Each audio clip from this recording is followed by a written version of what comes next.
Hi there, my name is Theresa Andersen and I'm your spiritual guide. In a few moments, I'm going to be leading you through a guided meditation and visualization where you'll be taken on an inner journey through an ancient West Coast forest.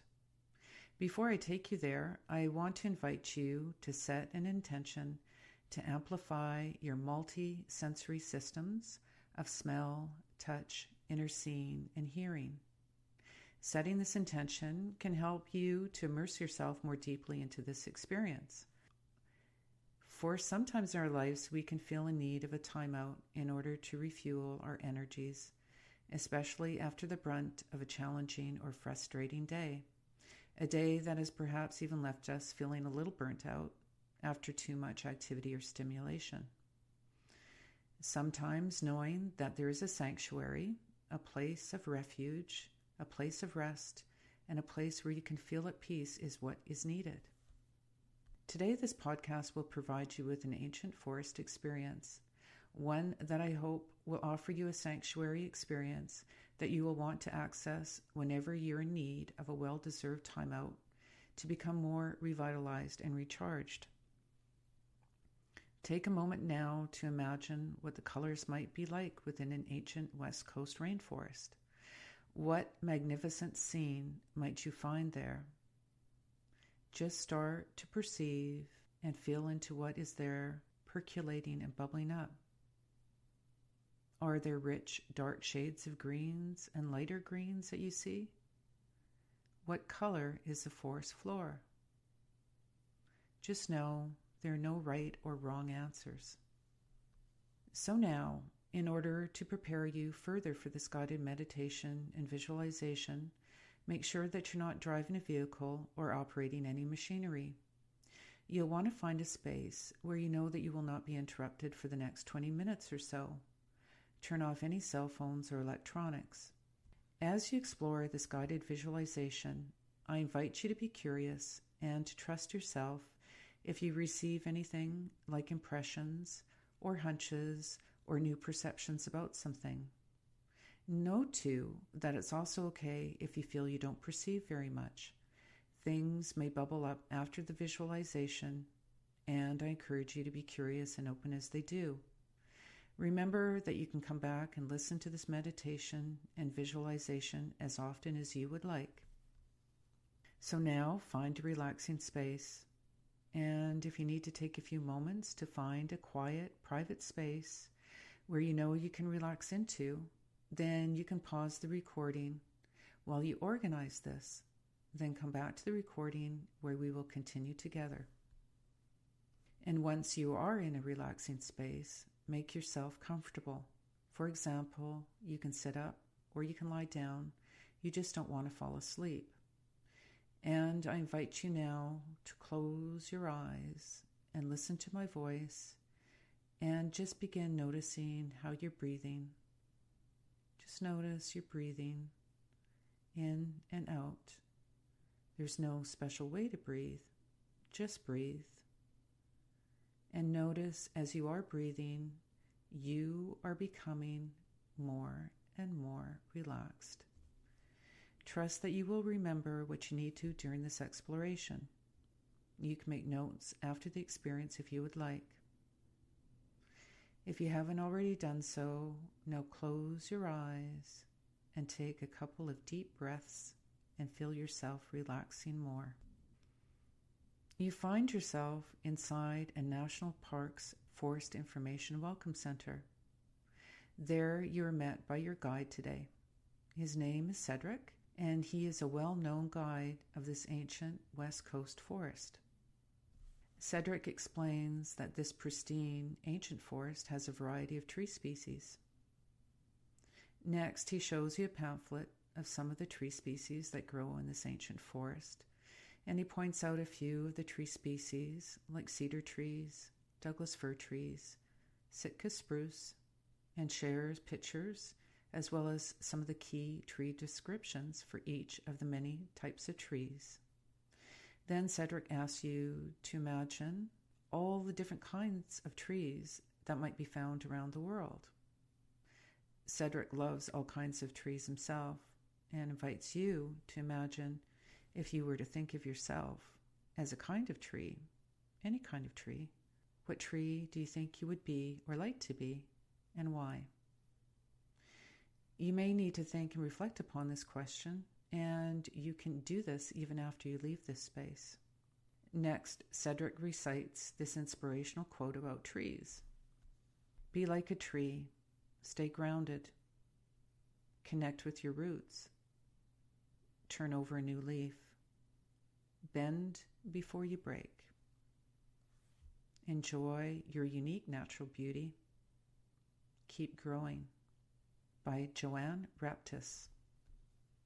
The purpose and intent that Cedric has today as your guide is to encourage you to immerse and engage with as many of your sensory systems as you can during this exploration in this ancient forest today, and to start to connect to the idea that trees and humans share some aspects and qualities that are alike.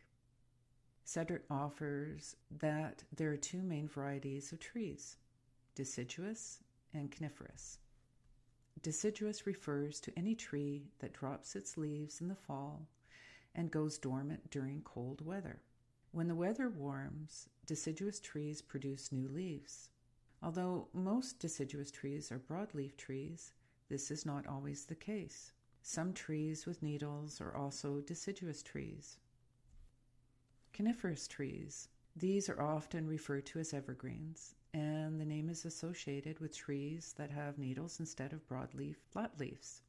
Although this is true in many cases, it isn't always true. A coniferous tree is any tree that reproduces via cones. There are aspects that we can connect to with both types of trees that may give us some insights around our own lives.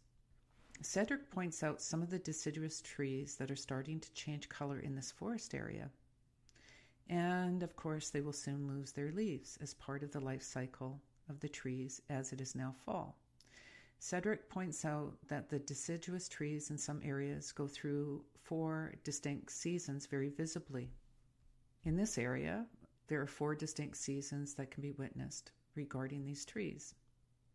In this area, in the spring, these types of trees will start to bud and develop new leaves. And then in the summer, the leaves continue to grow and flourish. In the fall, the trees will begin to lose their leaves in preparation for the winter season. And it's at that point that the trees will become dormant until the cycle of spring begins again and the cycle continues. So imagine for a moment that you too have 4 distinct seasons. And where do you find yourself in your own life cycle? Perhaps you are in the summer of your life pretty much overall, where you are finding that maybe your children are almost grown up perhaps and might be out of the house soon. Or maybe you're nearing the age of where you're starting to percolate thoughts and plan towards work retirement. Or maybe in some aspects of your life, you are in a cycle still of a wellspring of new ideas and opportunities and fresh inspirations, and feel like you're in a cycle of spring in some area in your life. And can you detect and identify any challenges or planning that you might want to be engaged in with each of these seasons of your life or cycles of time? For example, what are some things in your life that you are happy for them to fall away and to drop away? What are you really wanting to let go of? Perhaps there's some old structures in your life that are starting to deconstruct and are dying away. Or is there an area in your life that you're happy if it was deactivated or went into a phase or state of dormancy now? Know too that you can take some time even after you leave this space to make further connections to help you locate where you're at emotionally, physically, or energetically in any of these cycles and seasons of time. And you may want to research some books, for example, that match the cycles that you find yourself in order to receive valuable, helpful ways to navigate through them. As part of priming the pump to help you activate your sensory systems and to help bring you more connections, Cedric takes you into a discovery room in the park's Welcome Center. There you will have some opportunities to engage with some of your senses, and Cedric brings out small burlap pouches that you will put your hands into shortly. Next, your eyes are gently blindfolded, and then you're invited to put your right hand into the first pouch. your fingers start to come into contact with a sample of bark from one of the trees, just notice what you start to detect. Notice what your fingers are beginning to feel. How would you describe the bark? As you ponder this for a few moments, just let yourself feel the roughness or smoothness of the bark samples. Are you able to gauge the size of the bark, its thickness? What do you imagine the color of the bark is? Notice your sensory sensations related to touch and feel. Cedric makes another connection for you regarding how trees and people share something similar. Each tree has a bark. Bark is the outer covering of a tree's trunk and branches. Its purpose is to conserve water and protect the tree's essential living systems from temperature extremes and storms, as well as from attacks by diseases. Some tree species have extra thick bark that protects the tree from things like brush fires. As humans, our skin functions similar to a tree's bark. Symbolically, perhaps, you can relate to the fact that we all have psychological barriers that help to buffer us from certain things and to help make us feel safe or to protect us. Some of these things we may be consciously aware of, and others maybe not so aware of. Are there any ways that you are aware of that you try to protect yourself or have a boundary up, for example? Maybe you have different ideas about what some things are that work for you and provide you with a buffer. Is there an area in your life where you wish you had a thicker skin, so to speak? Or is there a place in your life where you feel you're more vulnerable and sensitive or thin-skinned symbolically? And what, if anything, would you want to change or do differently? Cedric relates how a Douglas fir tree has a naturally occurring, very thick bark. For older and larger trees can have bark that is even a foot thick. Now that's thick bark. And it helps this species of tree to protect itself from a brush with fire.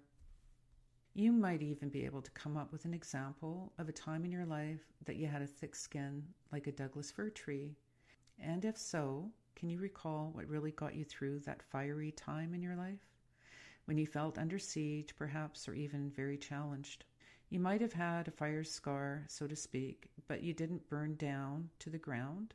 You were still intact and able to recuperate and heal and continue to grow strong. Perhaps you can remember a time of resilience and know that you have the ability to protect and defend yourself against tough elements when you were faced with them. Next, Cedric gives you another pouch, and this pouch has a few different sizes, shapes, and types of leaves from some of the deciduous trees from the forest. What do you notice as your fingers trace the different leaf shapes and sizes? Can you notice any textures? Do the leaves feel crunchy or smooth? Or do you notice any smells? Cedric asks you to connect with these fall leaves. Just try to make a sense of something falling away and dropping away from your own life. You ponder this for a few moments. Next, you're given another pouch to put your left hand into. These are samples from the coniferous trees. They include tree needles and some boughs from the trees. Just notice how many different shapes, sizes, and textures you can feel against your fingers. As you touch these tree needles, is there something that has been needling you, poking at you, so to speak? What is trying to get your attention now in some area in your life? Cedric invites you to bring your fingers to your nose. And what do you pick up now? In your own life, do you sense a fresh essence of some kind that is in and around you? You can just kind of feel it. Try to remember the last time you were in a forest for a walkabout. And if you've never had that experience of being out in a forest among the trees, that's okay. Just try to remember a time when you had an experience or an encounter with a tree. Perhaps it was a tree in your neighborhood while you were growing up. Or maybe, if you celebrate Christmas, it was a Christmas tree decorated outside your yard. Regardless, see if you can bring up a memory of an encounter with a tree. It could be a smell of the boughs, or maybe the feel of the bark, or needles of a tree, or the stickiness of the sap. or a fresh or unique smell.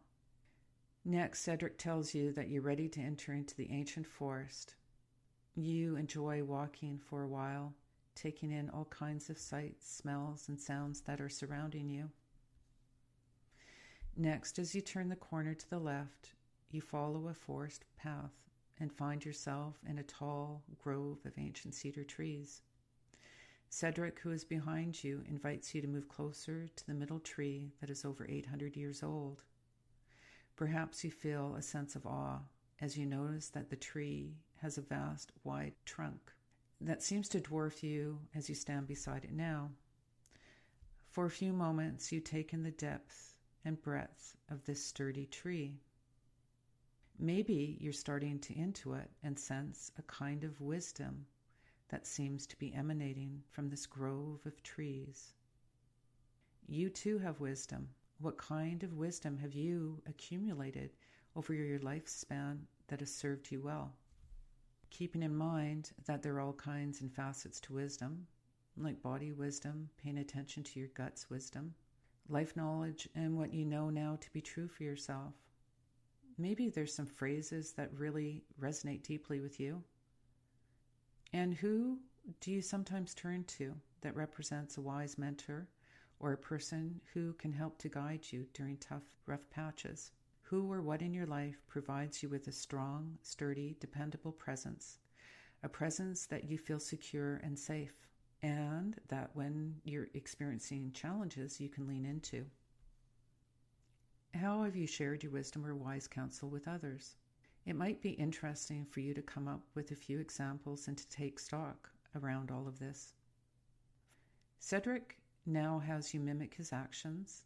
As he points to his feet, he invites you to notice your own feet and imagine that they are like the roots of a tree, and your feet now are reaching even deeper below the soil, like a tree's taproot, a taproot that anchors itself deeply into the ground. Think of where you feel most anchored and deeply rooted in your day-to-day life. Where do you feel most at home? Is it in your body doing an activity? Or is it when you're snug in your bed at night, when your body is starting to relax more deeply? Think of yourself having a taproot. Where and what do you want to tap into now in your life for a boost of energetic life force and vitality? The taproots of a tree draw nutrients and water from the soil and brings it up through the trunk and further into the crown of the tree where the green growth is. Where do you want your next self-development growth to occur in your life, and why? Like the crown of the tree reaches up towards the sun and the sky, what are you wanting to come down towards you, to meet you and inspire you to the next level? You may want to explore this even after you leave this space. Next, think of the trunk of your body and how it's like the trunk of a tree, for it holds you up and offers support, centering, and a sense of being very connected and of this earth. Just like strongly rooted trees with big, thick tree trunks offer secure grounding even during a big storm, how too can you see yourself having a strong psychological core that can help you weather the winds of chaos and wind turbulence in your life? Perhaps you feel like you would like to cultivate more of a strong core in your own tree trunk, so to speak. What ideas do you have already that might be around you, trying to give you guidance and wisdom? What helps you to feel grounded in your life currently? What works for you already? What can you rely on to help keep you connected to yourself during times of doubt? Cedric turns towards you as you walk back together to the Forest Welcome Center. And as you prepare to leave this space, he hands you a snapshot of you by the big ancient cedar tree. He reminds you that you are resilient and have the ability to protect yourself like the bark does for trees, and that you can strengthen your core and create an even sturdier trunk if that really resonates with you now. And you can tap into rich resources and draw them towards yourself. This is another growth possibility that you can explore. So remember, you have wisdom And you can also seek out guidance and wisdom from other resources. And now, as you wave goodbye to Cedric, know that you can come back here anytime. Take a few more moments now and a few more deep breaths. And when it feels right to you, you can start to wiggle your toes and your fingers and come back into a seated position. I want to thank you so very much for spending some of your time with me. And until next time, I wish you well.